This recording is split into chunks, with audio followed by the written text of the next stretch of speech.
Adesso vi parlerò del traghetto. A Venezia ne c'era tanti traghetti, un'infinità. Mi penso che sia stai attorno ai 18-20, perché non mi ricordo bene, ma comunque insomma era qui il numero, perché partiva da essa e andava fino a stazione, e portava la gente da una riva all'altra, a San Cassiano ne c'era addirittura due, quello che portava in Caia dell'Olio e quello che portava in Caia della Regina, che partiva da San Felice, perciò quello conta due traghetti, poi c'è quello di Santa Fosca, quello del Carbon, quello del Bugio, che non c'è più, prima del ponte di Rialto c'era un traghetto a quello, dopo che c'era il traghetto di Madonnetta, che c'era il traghetto del San Tomà, che c'era il traghetto di San Barnaba, che c'era il traghetto di Accademia una volta che c'era anche a, e dopo dove c'era il Santo Spirito, e, insomma c'era un'infinità. E c'erano i traghetti, Santa Lucia, qui dove è la stazione, San Geremia, e a Riva del Viaggio, tanti, e erano i traghetti. E erano i traghetti, non che c'era il gondolone che c'è dentro un culo, no.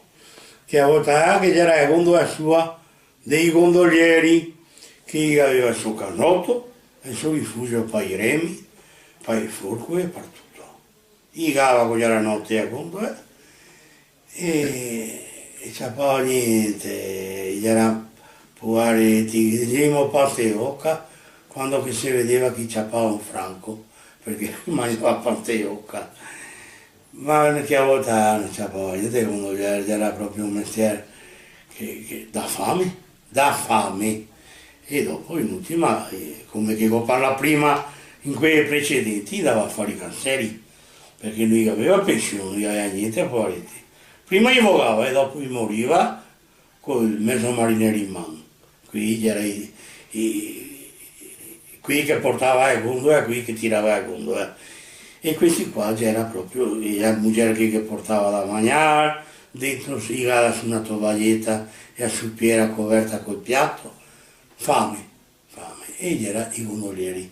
Ancora oggi un mestiere che neanche un laureato non c'ha più chi. E dice, ma bisogna dirlo perché non ho mica paura a me. Adesso che tutti quanti mi ascoltano e dia. E poi una volta che ho parlato con un gondoliere e che ho detto, dove compri una casa all'anno?